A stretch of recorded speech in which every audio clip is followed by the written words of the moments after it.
Okay, good evening class. Write down the heading molecule. Write down the heading molecule.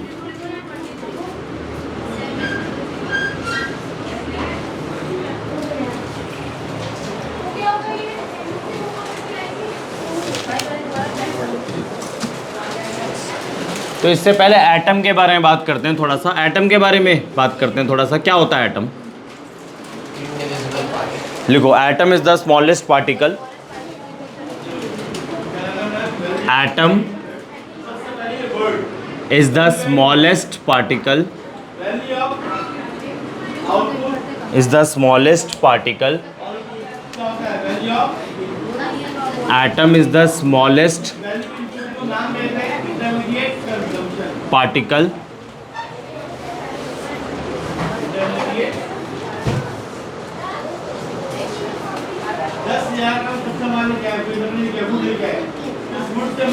that may exist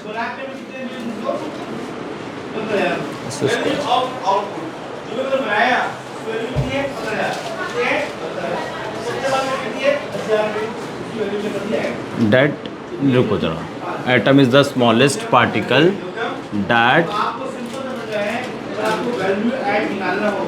which may or may not exist independently।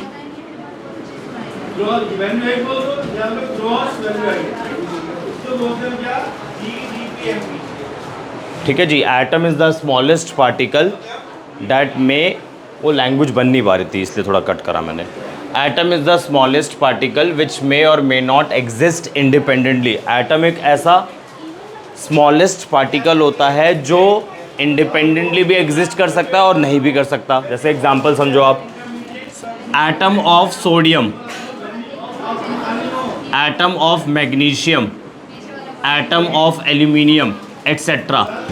इनके atom single exist करते हैं, independently exist करते हैं। But अगर आप hydrogen atom के बारे में बात करो, एटम ऑफ हाइड्रोजन, क्या हाइड्रोजन सिंगल एग्जिस्ट करता है? नहीं करता ना, H2 की फॉर्म में एग्जिस्ट करता है ना। Atom of hydrogen, atom of chlorine, atom of oxygen, atom of और कोई एग्जैक्ट ब्रोमीन एक्सेट्रा। ठीक है, तो एटम क्या होता है? एक स्मॉलेस्ट पार्टिकल होता है जो इंडिपेंडेंटली और इंडिपेंडेंटली एग्जिस्ट नहीं कर सकता। इंडिपेंडेंटली भी एग्जिस्ट कर सकता है और नहीं भी कर सकता। Atom is the smallest particle जो इंडिपेंडेंटली और इंडिपेंडेंटली नहीं एग्जिस्ट कर सकता है। दोनों पॉसिबिलिटी है, इधर सिंगल एग्जिस्ट कर रहा है, इंडिपेंडेंटली एग्जिस्ट कर रहा है, इधर इंडिपेंडेंटली एग्जिस्ट नहीं कर सकता। तो हाइड्रोजन क्या करेगा? किसी दूसरे हाइड्रोजन एटम से कंबाइन करेगा और मॉलिक्यूल बनाएगा, है ना। तो लिखवा दिया मैंने, atom is the smallest particle which may or may not exist independently.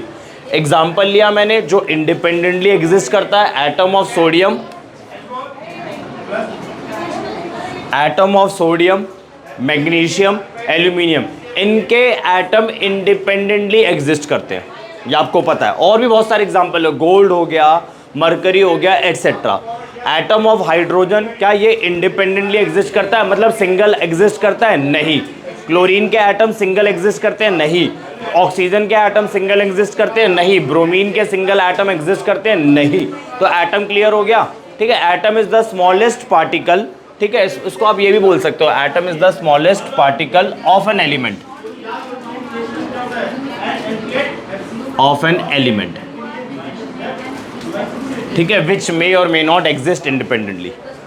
आगे बढ़े, अब मॉलिक्यूल की तरफ चलते हैं। Molecule, molecule is the smallest particle, molecule is the smallest particle of an element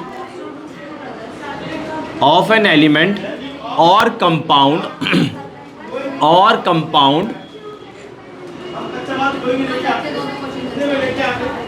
which exist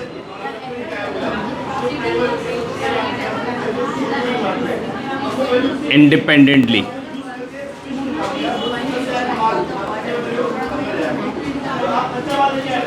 ठीक है जी। मॉलिक्यूल क्या होता है? ये स्मॉलेस्ट पार्टिकल होता है किसका? एलिमेंट का या कंपाउंड का, जो इंडिपेंडेंटली एग्जिस्ट करता है। एग्जाम्पल देख लो आप, मॉलिक्यूल ऑफ एन एलिमेंट के एग्जाम्पल देखो पहले आप। Molecule of an element, H2 हो गया, यहीं से उठा लेते हैं। H2 हो गया, Cl2 हो गया, O2 हो गया, एटसेट्रा। ये मॉलिक्यूल ऑफ एन एलिमेंट है। 9th क्लास के अंदर आप लोगों ने पढ़ा था, पहले मॉलिक्यूल के बारे में पढ़ा था। मॉलिक्यूल क्या होता है? ऐसे सब्सटेंसेस जिसमें दो या दो से ज़्यादा सेम एटम्स और डिफरेंट एटम्स कंबाइन करते हैं। 9th में आप लोगों ने पढ़ा था मॉलिक्यूल क्या होता है? ऐसे सब्सटेंसेस जिसके अंदर दो या दो से ज़्यादा एटम्स कंबाइन करते हैं।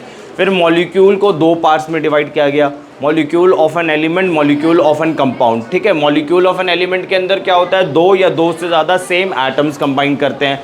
मॉलिक्यूल ऑफ अ कंपाउंड के अंदर क्या होता है? जब दो या दो से ज़्यादा डिफरेंट एटम कंबाइन करते हैं। तो मॉलिक्यूल के बारे में बता दिया मैंने, is the smallest particle of an element or compound. उसके बाद मॉलिक्यूल ऑफ एन एलिमेंट के एग्जाम्पल लिए, मॉलिक्यूल ऑफ अ कंपाउंड के एग्जाम्पल भी ले लेते हैं।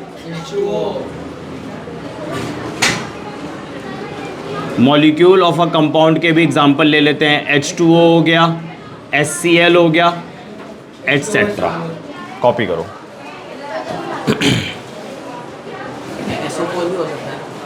SO4 नहीं होगा, वो तो आयन है। H2SO4 बोल लो,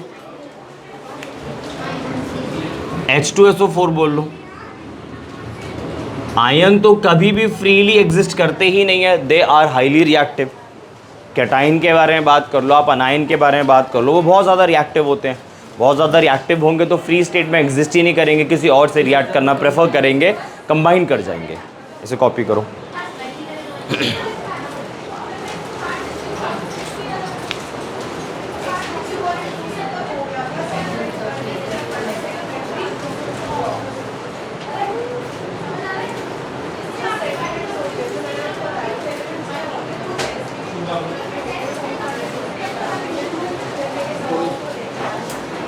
अब डालो हेडिंग मॉलिक्यूलरिटी। ठीक है, दोबारा बात कर लेते हैं। एटम एक स्मॉलेस्ट पार्टिकल होता है एलिमेंट का, जो फ्रीली एग्जिस्ट कर सकता है और नहीं भी कर सकता। एटम एक स्मॉलेस्ट पार्टिकल होता है एलिमेंट का, जो फ्रीली एग्जिस्ट कर भी सकता है और नहीं भी कर सकता। मॉलिक्यूल स्मॉलेस्ट पार्टिकल होता है एलिमेंट और कंपाउंड का, जो फ्रीली एग्जिस्ट कर सकता है। ठीक है जी। अब आप हेडिंग डालो मॉलिक्यूलरिटी। इसमें आप लिखो total number of atoms. Next heading is molecularity.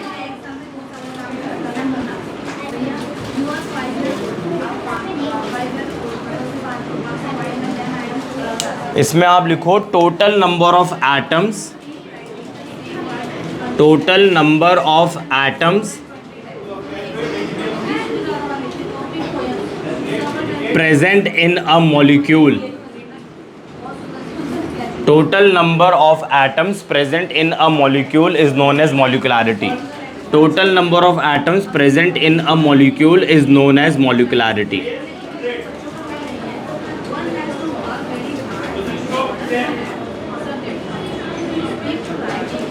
ठीक है, एक मॉलिक्यूल के अंदर जितने भी एटम्स प्रेजेंट होते हैं उसे हम मॉलिक्यूलरिटी बोलते हैं। अभी तक हमने कौन कौन से टॉपिक डिस्कस कर लिए? देखो, मोल कॉन्सेप्ट चल ही रहा है। मोल कॉन्सेप्ट एक बड़ा टॉपिक है। अभी तो मैं आपको काफ़ी एडवांस बातें बता रहा हूँ। ठीक है, जो आपके CBSE में क्वेश्चन आएंगे वो काफ़ी इजी आएंगे। अगर हम टफ़ के लिए प्रिपरेशन करेंगे तो जो CBSE के क्वेश्चन होंगे वो आपको ईजी लगेंगे। ठीक है ना। तो अभी मोल कॉन्सेप्ट से रिलेटेड क्वेश्चन पे मैं भी आया नहीं हूँ। ठीक है, बट कुछ एक दो क्वेश्चन हमने डील कर लिए हैं। ठीक है, कुछ एक दो क्वेश्चन हमने डील कर लिए। आगे लिखते हैं।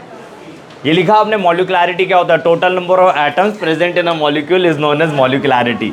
चलो, C6H12O6, आप मुझे बताओ इसके अंदर कितने टोटल एटम्स हैं?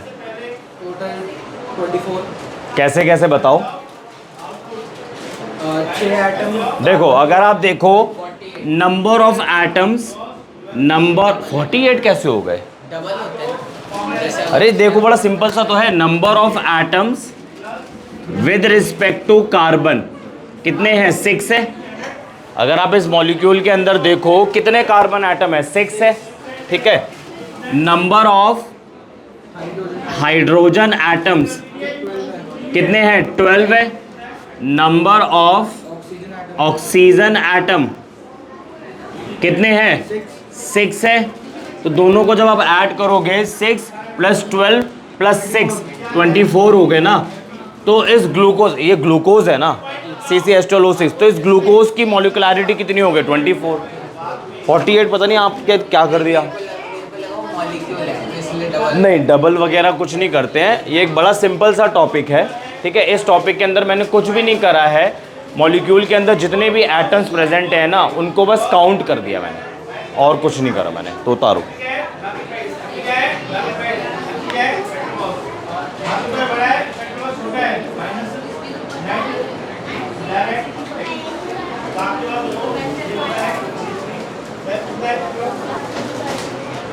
हाँ जी, तो दोबारा से देख लेते हैं एक बारी।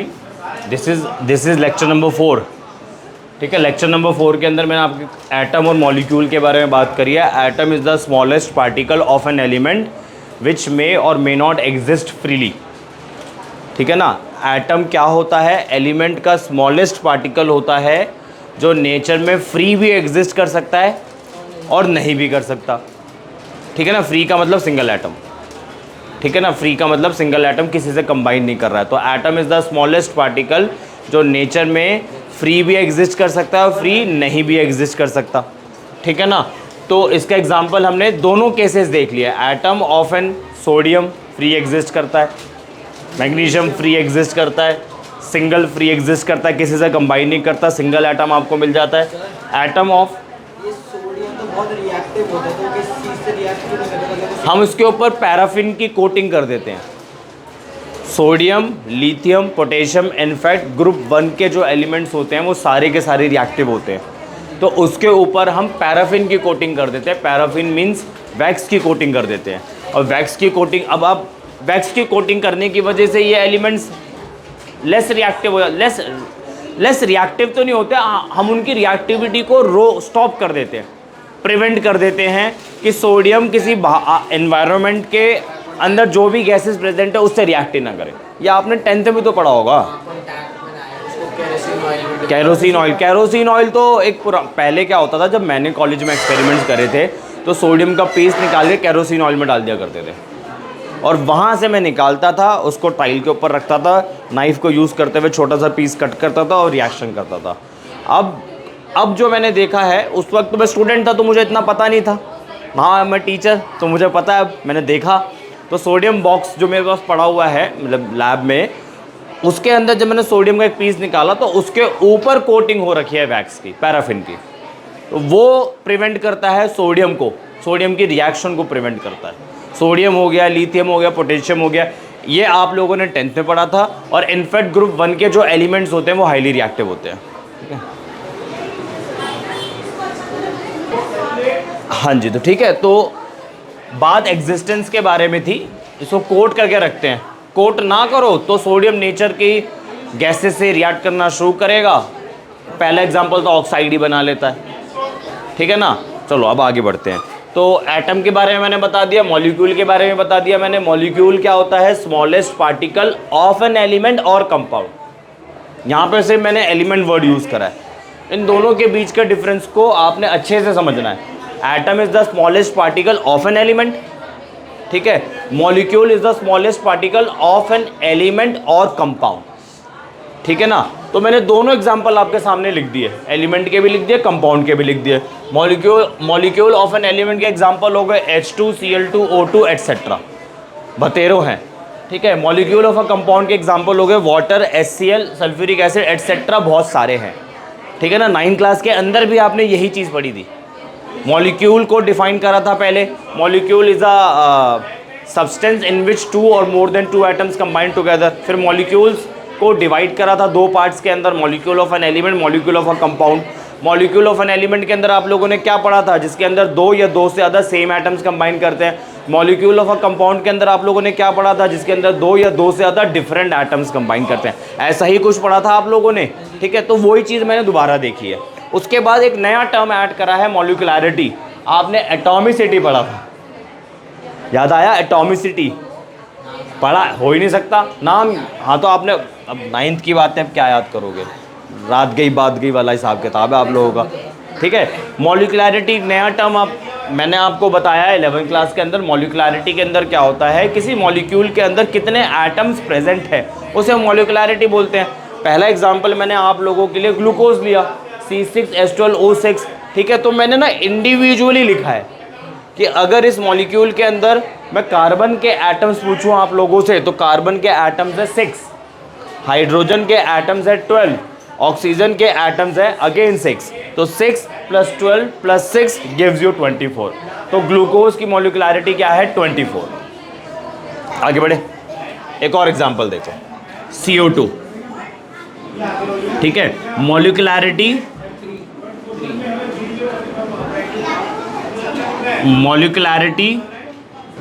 With respect to carbon 1, carbon के रिस्पेक्ट में मॉलिक्युलैरिटी की बात करें तो 1 हो गया, मुझे तो एक ही कार्बन नजर आ रहा है। और अगर आप ऑक्सीजन के रिस्पेक्ट पे बात करोगे, molecularity with respect to oxygen is 2। Total molecularity के बारे में बात करूं तो 3। CO2 के अंदर टोटल कितने एटम्स प्रेजेंट है? 3, ठीक है ना। इसे कॉपी करो,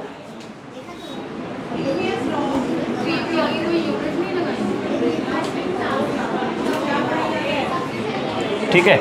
इसके बाद लिखो क्वेश्चन। इसके कोई यूनिट नहीं होती? नहीं, अच्छा तुमने ही पूछा था यूनिट? नहीं, कोई नंबर है, नंबर की क्या यूनिट होगी?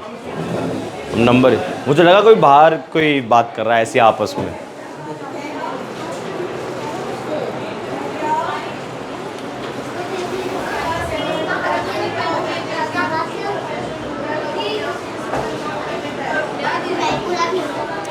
अब क्वेश्चंस करते हैं। Calculate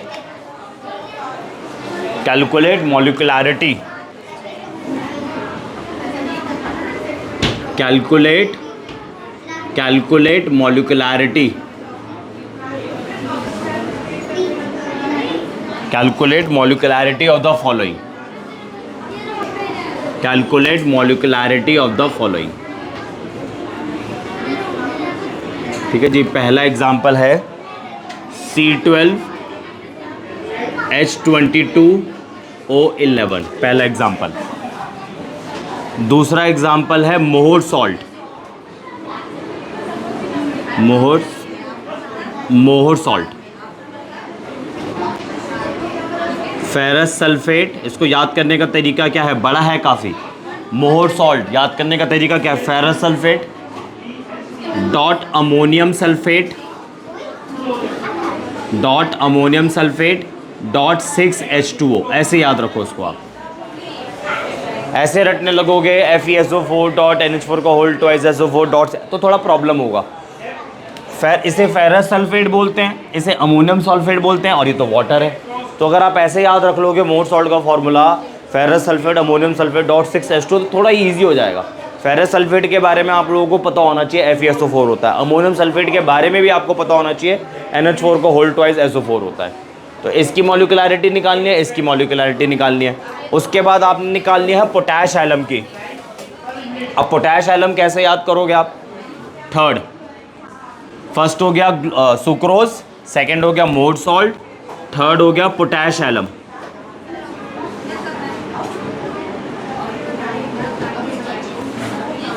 potassium sulphate dot aluminium sulphate Al2SO4 का होल थ्राइस डॉट 24H2, ऐसे याद करो इसे। लिटरली अगर आप मॉलिक्यूलर फॉर्मूला रटने लगोगे इन बड़े बड़े कंपाउंड्स के लिए तो प्रॉब्लम हो सकती है आप लोगों को। तो ferrous sulphate ammonium sulphate dot 6H2 easy है।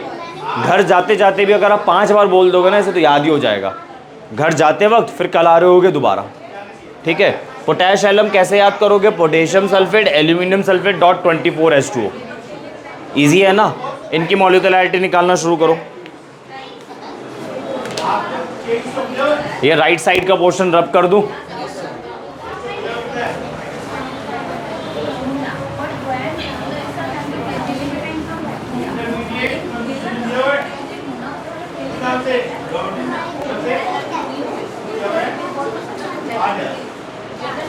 पहला, दूसरा, तीसरा, फोर्थ KMNO4।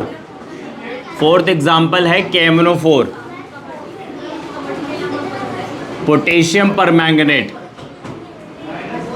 ये तो पता होगा आप लोगों को,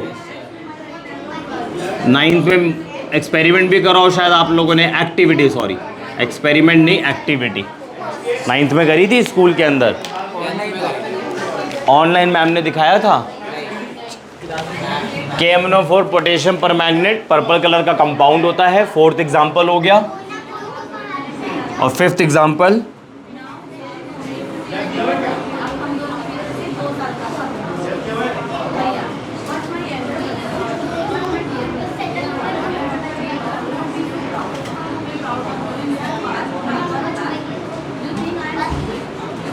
ये लो, आपको सबकी मॉलिक्युलैरिटी फाइंड करनी है, ठीक है। अभी तक हमने आज की क्लास में क्या क्या देख लिया? एटम के बारे में देखा। Atom is the smallest particle of an element which may or may not exist freely or independently, ऐसा ही कुछ मैंने बताया था। उसके बाद मॉलिक्यूल के बारे में बताया। मॉलिक्यूल क्या होता है? Smallest particle of an element and compound, sorry, और कंपाउंड विच में एग्जिस्ट फ्रीली, ठीक है जी। उसके बाद मॉलिक्युलैरिटी बताया कि एक मॉलिक्यूल के अंदर कितने एटम्स प्रेजेंट होते हैं। 2 एग्जाम्पल देके अब मैंने आपको 5 क्वेश्चन दिए, करो। आपको इंडिविजुअल एटम की मॉलिक्युलैरिटी लिखनी है, फिर टोटल बतानी है मुझे, करो। 2 मिनट का टाइम दिया आपको।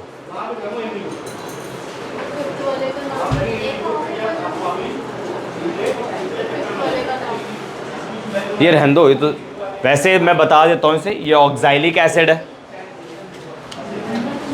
COOH, ये ऑक्सैलिक एसिड है। C2H2O4, देखो मैच करो, 2 हाइड्रोजन है ना, 2 हाइड्रोजन, ठीक है। 2 कार्बन है, देखो 2 कार्बन, 4 ऑक्सीजन है। इधर देख लो, ये आपको लग रहा होगा भयंकर, बट मैं आपको ये याद करा देता हूँ। इसको याद रखना आपने, इसे ऑक्सैलिक एसिड बोलते हैं, ठीक है ना। इसको आपने याद रखना है। 2 हाइड्रोजन H2, 2 कार्बन आपको नजर आ रहे हैं C2, 4 ऑक्सीजन आपको नजर आ रहे हैं O4। अब आपने क्या करना है, देखो यहाँ पे सोडियम लिखा हुआ है, इसको देखो, इसको 2 को मत देखो, 2 को मत देखो, इसको देखो। एक हाइड्रोजन हटा, सोडियम लग गया, यही लिखा है ना। तो देखो जरा, पहले इधर समझाता हूँ। आपने मान लो यहाँ से H हटा दिया, उसको दोबारा लिखते हैं। मान लो आपने यहाँ से H हटा दिया, H भी नहीं हटाया, H प्लस हटाया। तो जब आप H प्लस हटाओगे तो यहाँ पे माइनस साइन आ जाएगा।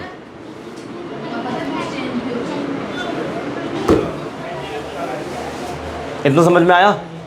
जब ये H प्लस, एक सिंगल H प्लस रिलीज करेगा, यहाँ से रिलीज करेगा, तो यहाँ पे माइनस साइन आ जाएगा, यहाँ पे H प्लस हो जाएगा। इतना क्लियर है? अब आप Na प्लस को बुला के ले आओ, तो Na प्लस कहाँ जुड़ जाएगा? इसके पास जुड़ जाएगा, plus minus attract each other. अब आप देखो, सोडियम, एक हाइड्रोजन, एक हाइड्रोजन, बाकी तो सारा एज इट इज है C2O4, C2O4। और इसका अमाउंट मैंने लिया ट्वाइस, तो ये सॉल्ट है, salt of oxalic acid, sodium salt of oxalic acid, ठीक है। अब इधर चलो, इसकी तरफ। इधर अगर आप देखो, दोनों हाइड्रोजन चले गए हैं और पोटेशियम आ गए, तो आप क्या करोगे? ये वाला हाइड्रोजन भी हटा दोगे, तो ये 2H प्लस हो जाएगा। फिर आप किसको बुला के लेकर आओगे? 2K प्लस को बुला के लाओगे, तो 1K प्लस यहाँ पे जुड़ जाएगा, 1K प्लस यहाँ पे जुड़ जाएगा, तो K2C2O4। तो अगर आपको ये याद हो गया तो इसको भी याद रखना, फिर इजी हो जाएगा। चलो मॉलिक्युलैरिटी फाइंड करो, जल्दी करो।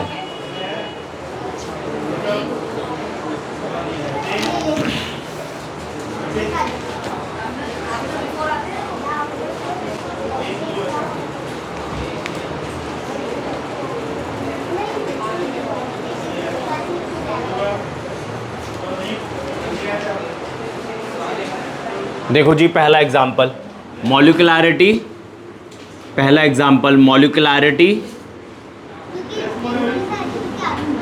With respect to carbon is 12, है ना?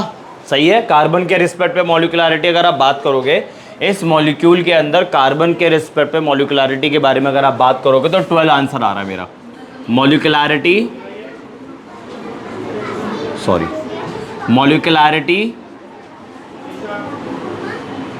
विद रिस्पेक्ट टू हाइड्रोजन 22 आ रहा है,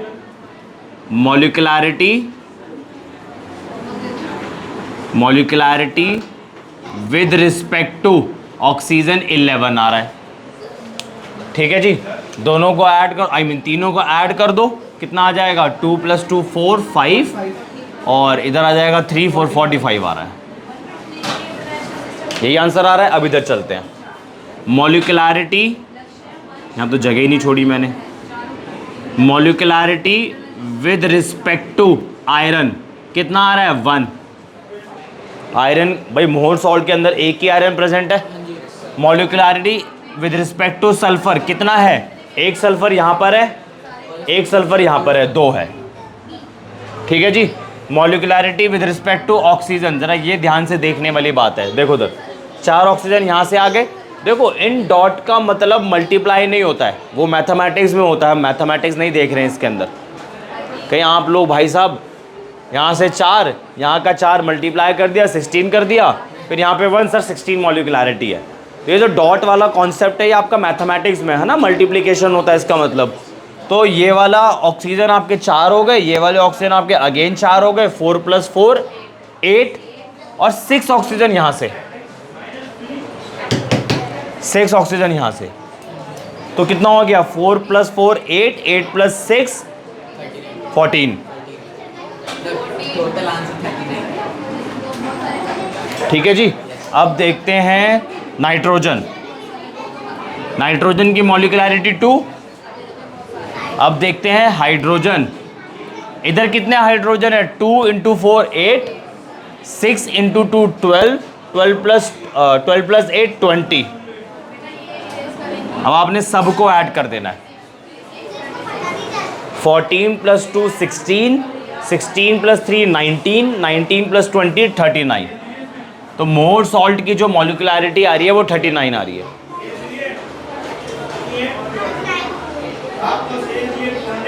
क्या कर रहे हो आप?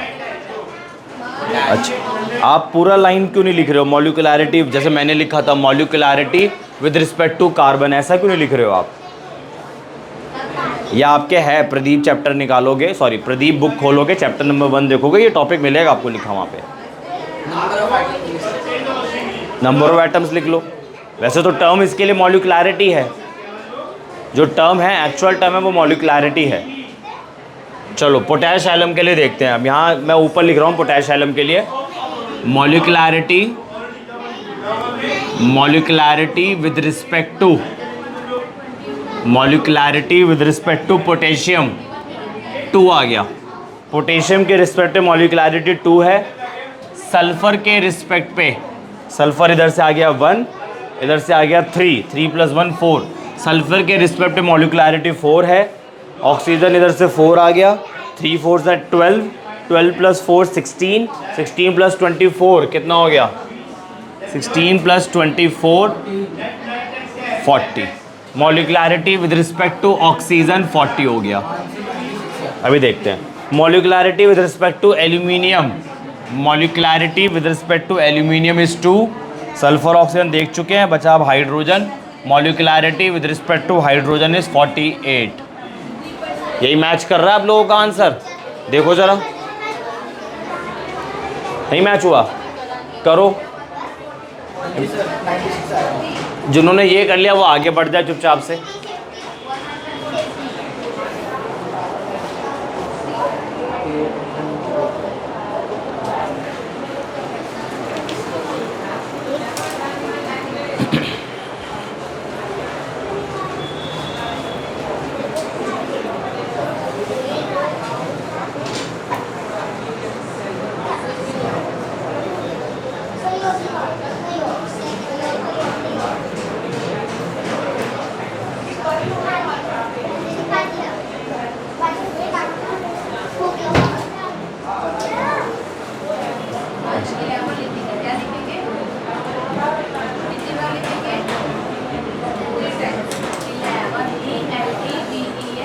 पूरे कंपाउंड का क्या नाम है 5th वाले में?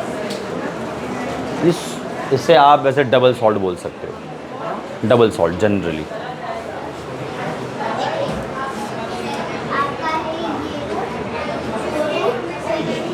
ये भी डबल सॉल्ट ही है। वो तो डबल सॉल्ट भी नहीं बोल सकता, उसे तो ट्रिपल सॉल्ट बोलूँगा।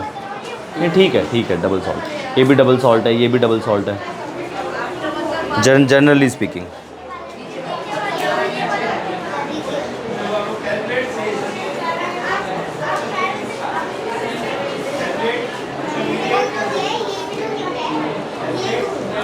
ये आपका सॉल्ट है, ये आपका सॉल्ट है, ये भी आपका सॉल्ट है, ये भी आपका सॉल्ट है, ये भी आपका सॉल्ट है, ये भी आपका सॉल्ट है, ये भी आपका सॉल्ट है, दोनों जुड़ गए डबल सॉल्ट है। 12th के अंदर टॉपिक है डबल सॉल्ट और कॉम्प्लेक्स कोऑर्डिनेशन केमिस्ट्री का एक टॉपिक है, चैप्टर है सॉरी, उसके अंदर ये टॉपिक है छोटे छोटे।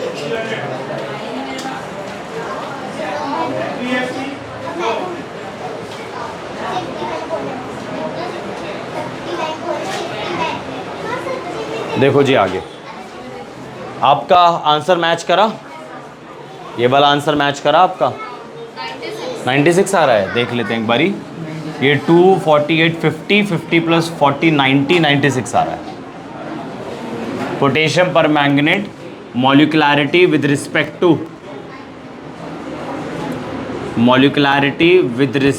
To potassium is 1, with respect to manganese is also 1, with respect to oxygen is 4।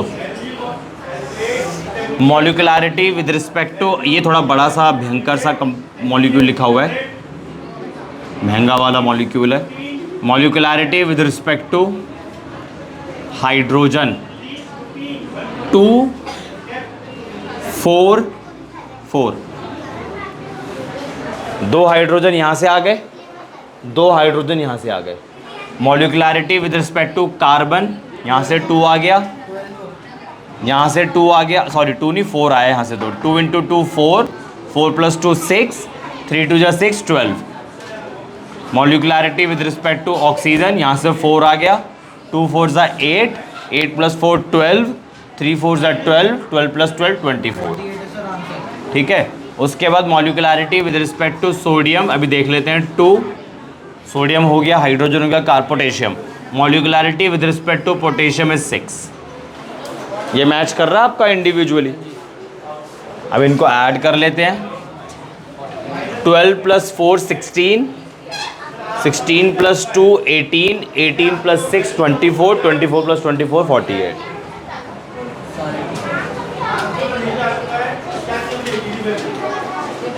आपका मैच हुआ।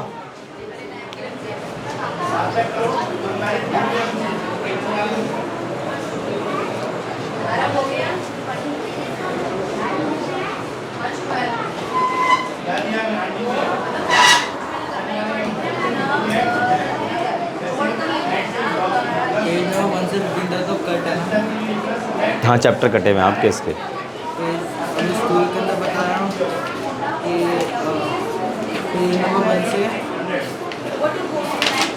पेज नंबर 15 के लॉ ऑफ केमिकल कॉम्बिनेशन के ऊपर का पूरा कट है, ऊपर का पूरा कट है, यहाँ से आ रहा है। आगे बढ़े, मैच हुआ आंसर। चलो नेक्स्ट हेडिंग डालो। तो अभी तक हमने क्या क्या देख लिया, एटम के बारे में देखा। Atom is the smallest particle of an element which may or may not exist freely. उसके बाद मैंने क्या बताया, molecule, molecule is the smallest particle of an element or compound which may exist freely, ऐसा ही को बताया। मॉलिक्यूल के दोनों टाइप्स बता दिए मैंने, molecule of an element, molecule of a compound.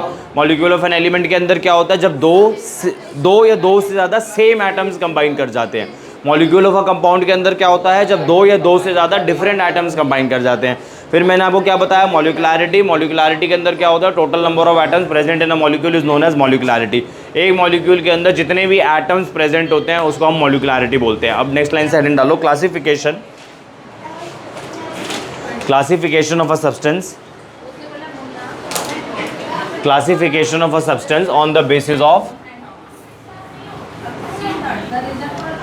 classification of a substance on the basis of molecularity.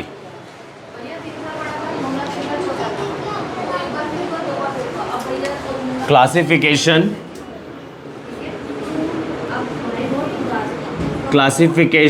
of an element, classification of a substance on the basis of molecularity, on the basis of molecularity.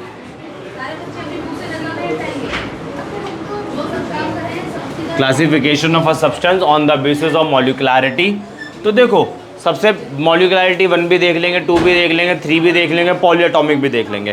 तो सबसे पहले देखते हैं हम मॉलिक्युलैरिटी 1 वाले के लिए, मॉलिक्युलैरिटी 1 वाले के लिए। तो ऐसे सब्सटेंस जिनकी मॉलिक्युलैरिटी 1 होती है, तो जितने भी एलिमेंट्स हैं, ग्रुप 1 के एलिमेंट हो गए, ग्रुप 2 के एलिमेंट हो गए, ग्रुप 18 के एलिमेंट हो, ग्रुप 18 के एलिमेंट हो गए, सबकी मॉलिक्युलैरिटी 1 होती है, मतलब एक ही एटम प्रेजेंट होता है। एग्जांपल देखो, ग्रुप 1 के कौन कौन से एलिमेंट हो जाएंगे? Lithium, sodium, potassium, rubidium, caesium, francium. Lithium, sodium, potassium, rubidium, caesium, francium group 1 के एलिमेंट है। इन सब की मॉलिक्युलैरिटी 1 होती है। मॉलिक्युलैरिटी 1 होने का मतलब है एक ही एटम होता है। ली ना की रब से फरियाद। रियल नेम क्या है इनके? Lithium, sodium, potassium, rubidium, caesium, francium.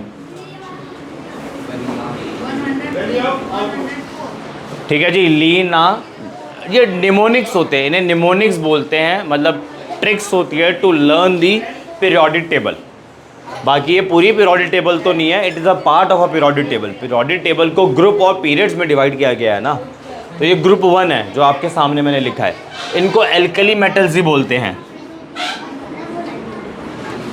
इनको एल्कली मेटल्स ही बोलते हैं। ठीक है। तो रियल नेम मैंने लिख दिया, lithium, sodium, potassium, rubidium, caesium, francium.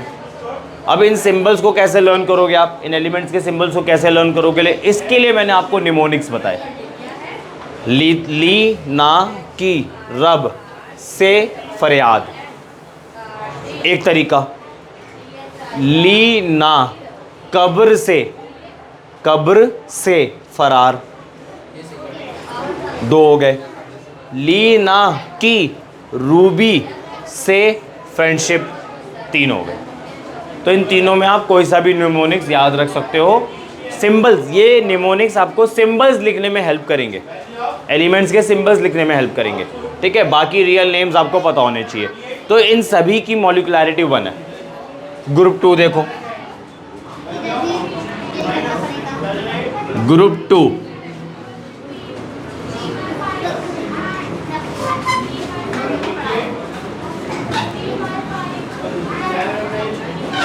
ठीक है। रियल नेम क्या है इसका? बेरिलियम, स्पेलिंग गलत लिख दी क्या?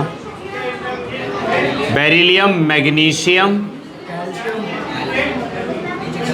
कैल्शियम, स्ट्रोंशियम, बेरियम,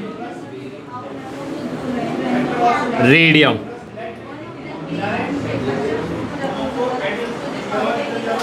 बेटा मांगे कार सेंट्रो, बापू राजी। बेटा मांगे कार स्कूटर। देखो, वैसे जो मैंने सीखा था मैं बता देता हूँ मैंने क्या सीखा था। बेटा मांगे कार सेंट्रो, बाप राजी। बेटा मांगे कार सेंट्रो, बाप रोए।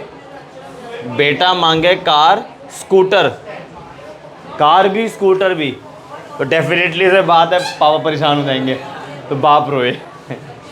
ठीक है ना। तो बाप थोड़ा मेरे को रूड सा लगता है, इसलिए मैंने बोला बापू। ठीक है, इसलिए मैंने उसको वर्ड को थोड़ा मॉडिफाई कर दिया। जैसा आपको सही लगे वैसे आप लर्न कर लो। रियल नेम क्या है? Beryllium, magnesium, calcium, strontium, barium, radium. ठीक है ना। तो ये भी ऐसे एलिमेंट है जिनकी मॉलिक्युलैरिटी 1 होती है। हम वो वाले एग्जाम्पल्स देख रहे हैं जिनकी मॉलिक्युलैरिटी 1 है। हम सब्सटेंस को क्लासीफाई करना सीख रहे हैं ऑन द बेसिस ऑफ मॉलिकुलैरिटी। तो पहले मॉलिकुलैरिटी 1 देख रहे हैं, फिर मॉलिकुलैरिटी 2 देखेंगे। जब मैं मॉलिकुलैरिटी 2 देखूंगा तो वहाँ पे 2 केसेस आ जाएंगे, फिर मॉलिकुलैरिटी 3 देखूंगा। ये हम बेसिकली करने की कोशिश कर रहे हैं। तो इनको बोलते हैं एल्कली मेटल, तो इनको क्या बोलते हैं? Alkaline earth metal. Alkaline earth metal. अभी तक आ रहा है समझ में आपको? आज थोड़ा स्लो पढ़ा रहा हूँ। ग्रुप 1 बता दिया, ग्रुप 2 बता दिया। बताने को तो बड़े सारे ग्रुप है। एक ग्रुप 18 देखते हैं। चलो ग्रुप 18 छोड़ो, ग्रुप 17 देखते हैं। ग्रुप 18 फिर कभी बता देंगे। Group 17 fluorine, chlorine, bromine, iodine, astatine,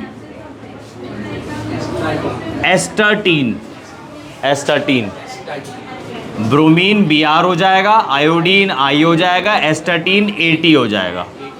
तो इसे कैसे लर्न करोगे आप? फुल कलर ब्राइटनेस इन एप्पल टैबलेट। एप्पल का प्रोडक्ट तो सुना ही होगा आप लोगों ने। तो फुल कलर, वैसे ये एग्जाम्पल इस कैटेगरी का है नहीं, इस कैटेगरी का एग्जाम्पल है ग्रुप 18 ही। सही लिख रहा था मैं, भावनाओं में बह गया और आपको ग्रुप 17 के निमोनिक्स बता दिए। जबकि फ्लोरीन F2 की फॉर्म में एग्जिस्ट करता है, क्लोरीन Cl2 की फॉर्म में एग्जिस्ट करता है। तो इनकी तो मॉलिकुलैरिटी 2 हो गई। तो हम तो वो वाले केसेस देख रहे हैं जिनकी मॉलिकुलैरिटी 1 है। तो भावनाओं से बह के ग्रुप 18 से ग्रुप 17 की तरफ पहुंच गए। ग्रुप 18 बताना था मुझे, ग्रुप 18 ही सुन लो आप। ग्रुप 18 हीलियम,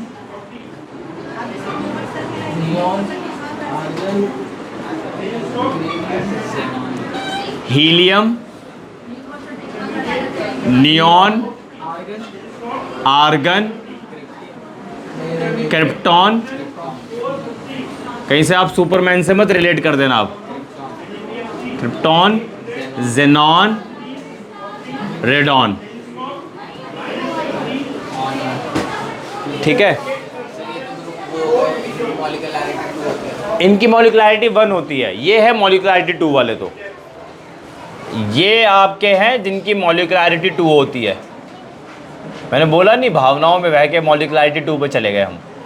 1 तो ख़त्म है। हाँ, तो नोबल गैसेज आपकी इनर्ट गैसेज होती है, वो किसी से रिएक्ट ही नहीं करती क्योंकि स्टेबल होती है। तो जब वो किसी से रिएक्ट ही नहीं करेगी और स्टेबल होगी तो सिंगल एटम में तो एग्जिस्ट करेगी, अकेले ही तो रहेगी। समझ गए ना? अरे ये अनरिएक्टिव गैसेज है, हाईली स्टेबल है। ये गैसेज नोबल गैसेज है, इनर्ट गैसेज है, क्योंकि ये गैसेज के जो आपके एटम्स होते हैं स्टेबल होते हैं configuration wise, electronic configuration wise stable होते हैं। तो जब कोई चीज़ स्टेबल है तो वो किसी और से क्यों रिएक्ट करेगी? हमेशा एक जनरल सा क्राइटेरिया है कि कोई चीज़ अनस्टेबल से स्टेबिलिटी की तरफ जाती है, ना कि स्टेबिलिटी से अनस्टेबिलिटी की तरफ। आप किसी स्टेबल चीज़ को अनस्टेबिलिटी की तरफ मूव करने की कोशिश कर रहे हो तो वो नहीं जाएगा, मना करेगा। बट कोई चीज़ अनस्टेबल है पहले से तो वो स्टेबिलिटी की तरफ जाना चाहेगा। तभी मैंने आप लोगों को बताया था कि जो आयंस होते हैं वो हाईली रिएक्टिव होते हैं।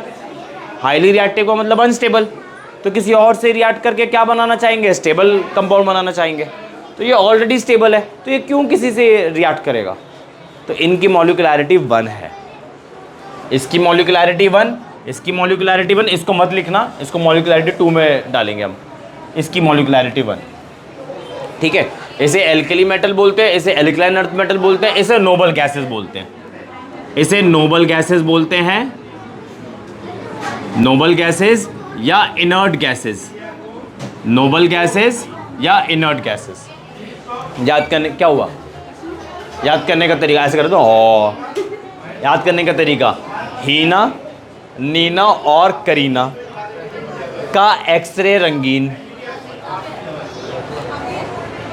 देखो उसे दिल पे मत लेना, ये निमोनिक्स है बस। हीना, नीना और करीना का एक्सरे रंगीन। तो मैंने आपको मॉलिक्युलरिटी 1 के 3 एग्जांपल्स लिए हैं, सॉरी 3 कैटेगरी के एग्जांपल लिए। एल्कली मेटल सारे एल्कली मेटल्स के सारी मॉलिक्युलरिटी 1 है। एल्केन अर्थ एलिमेंट्स जिनके अंदर मॉलिक्युलरिटी 1 है, और नोबल गैसेज जिनके अंदर मॉलिक्युलरिटी 1 है। तो इसे कॉपी करो, इसे कॉपी करो, इसे कॉपी करो, इसको छोड़ देना, इसको मॉलिक्युलरिटी 2 में डालेंगे। जल्दी कॉपी करो।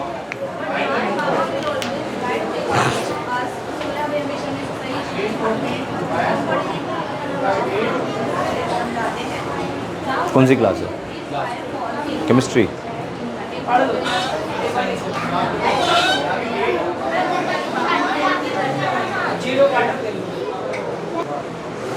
Next heading.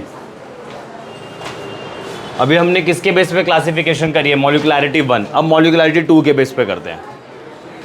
Classification of substance on the basis of molecularity. Molecularity 1 हमने पूरा देख लिया है, अब मॉलिक्युलरिटी 2 देखते हैं।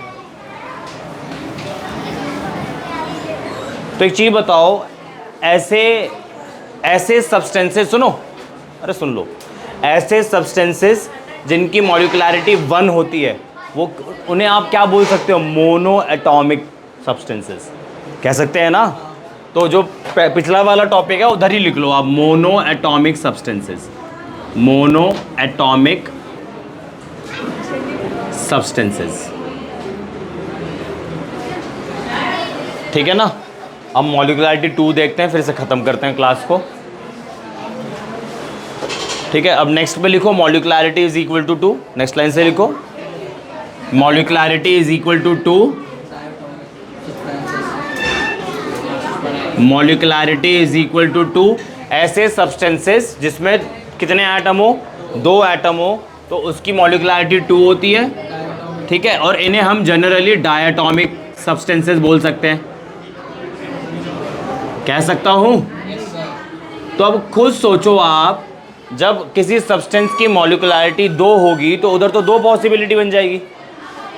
दोनों एटम सेम हो सकते हैं और दोनों एटम डिफरेंट हो सकते हैं। तो यहाँ पे 2 पॉसिबिलिटी बन गई है, ठीक है। यहाँ पे 2 पॉसिबिलिटी बन गई है। एक के अंदर एटम सेम होंगे, तो जिनके अंदर एटम सेम होंगे उन्हें हम बोलेंगे होमो एटॉमिक सब्सटेंसेस या मॉलिक्यूल।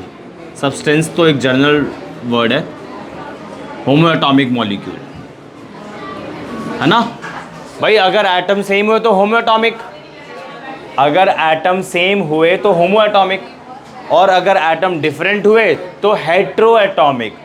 रहेंगे तो 2 एटम ही, अगर सेम एटम तो होमो एटॉमिक, डिफरेंट एटम तो हेट्रो एटॉमिक। तो ये होमो एटॉमिक मॉलिक्यूल हो जाएगा, और दूसरी कैटेगरी क्या हो जाएगी?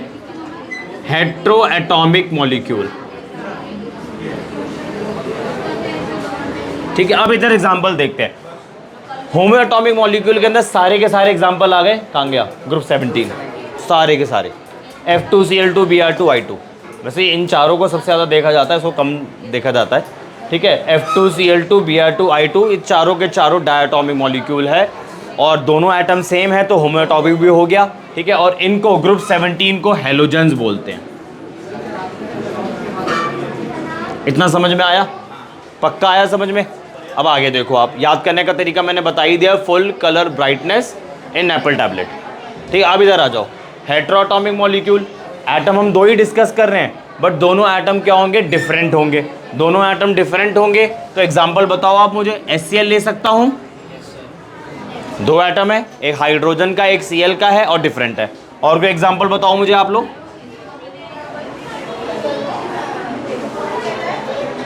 सोच लो, दिमाग के घोड़े दौड़ाओ।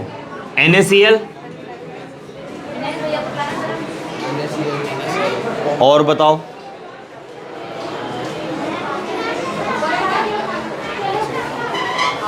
एक सेकंड हो गया। ऐसे मॉलिक्यूल आप लोगों ने बताने हैं जिसके अंदर जो दोनों एटम क्या हो आपके? डिफरेंट हो और 2 हो। कैल्शियम ऑक्साइड, CaO एटसेट्रा, ठीक है जी, क्लियर हुआ? तो आज हमने क्या क्या टॉपिक देखे हैं? सबसे पहले हमने देखा एटम। एटम क्या होता है? Smallest particle of an element which may or may not exist freely. ठीक है ना। एटम क्या होता है, एलिमेंट का स्मॉलेस्ट पार्टिकल होता है जो नेचर में फ्रीली और फ्रीली एग्जिस्ट नहीं कर सकता। ऐसा ही कुछ देखा था हमने, उसमें दोनों एग्जांपल्स भी हमने देख लिए थे, फ्री वाले केस भी देख लिया था और जो फ्री एग्जिस्ट नहीं कर सकता वो भी देख लिया था। फिर हमने देखा क्या, molecule is the smallest particle of an element और अ कंपाउंड विच में एग्जिस्ट फ्रीली, ठीक है ना, यही देखा था। उसके बाद हमने मॉलिक्युलैरिटी देखी। मॉलिक्युलैरिटी क्या होता है, एक मॉलिक्यूल के अंदर या सब्सटेंस के अंदर कितने एटम्स प्रेजेंट होते हैं, total number of atoms present in a substance is known as molecularity. Molecularity से रिलेटेड एग्जांपल्स देखे हैं। उसके बाद मैंने क्लासिफिकेशन देखी ऑन द बेसिस ऑफ मॉलिक्युलैरिटी। पहला केस देखा मॉलिक्युलैरिटी 1, ऐसे सब्सटेंसेस जिसके अंदर एक ही एटम प्रेजेंट होता है उसकी मॉलिक्युलैरिटी 1 होती है, और ऐसे सब्सटेंसेस को मैं बोलूँगा मोनोएटॉमिक सब्सटेंसेस। उसके एग्जांपल्स भी हमने देख लिए थे, ग्रुप 1, ग्रुप 2, ग्रुप 18। ग्रुप 1 के एलिमेंट को एल्कली मेटल बोलते हैं, ग्रुप 2 के एलिमेंट को एल्कलाइन अर्थ मेटल बोलते हैं, और ग्रुप 18 को बोलते हैं नोबल गैसेज और इनर्ट गैसेज। फिर मैंने क्या बोला, जिसकी मॉलिक्युलैरिटी 2 होती है, classification of a substance on the basis of molecularity, उसमें सेकंड कैटेगरी देखी मैंने, मॉलिक्युलैरिटी इज इक्वल टू 2। इसको हम डायटॉमिक सब्सटेंसेस बोलेंगे और यहाँ पे दो कैटेगरी बन जाएगी। एक के अंदर दोनों एटम सेम होंगे तो होमोएटॉमिक सब्सटेंसेस या होमोएटॉमिक मॉलिक्यूल। जब दो एटम्स कंबाइन करते तो वो मॉलिक्यूल ही तो कहलाते हैं, तो होमोएटॉमिक मॉलिक्यूल, ठीक है। इसके अंदर एग्जांपल यहाँ लिखे नहीं मैंने, example F2 Cl2 Br2 I2 O2 H2 etcetera, ठीक है जी। और उसके बाद हमने क्या देखा, हेट्रोटॉमिक मॉलिक्यूल, जिसके अंदर दो एटम जो कंबाइन करते हैं वो डिफरेंट होते हैं। मॉलिक्यूल तो ये भी है, मॉलिक्यूल तो वो भी है। इसको मॉलिक्यूल ऑफ एन एलिमेंट बोलोगे आप लोग, इसे मॉलिक्यूल ऑफ अ कंपाउंड बोलोगे आप लोग।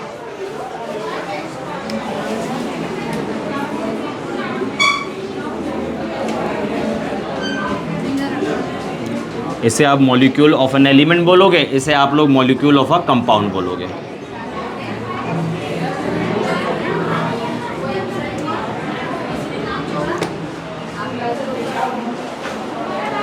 ठीक है जी, that's all for today, and for more chemistry video subscribe my channel.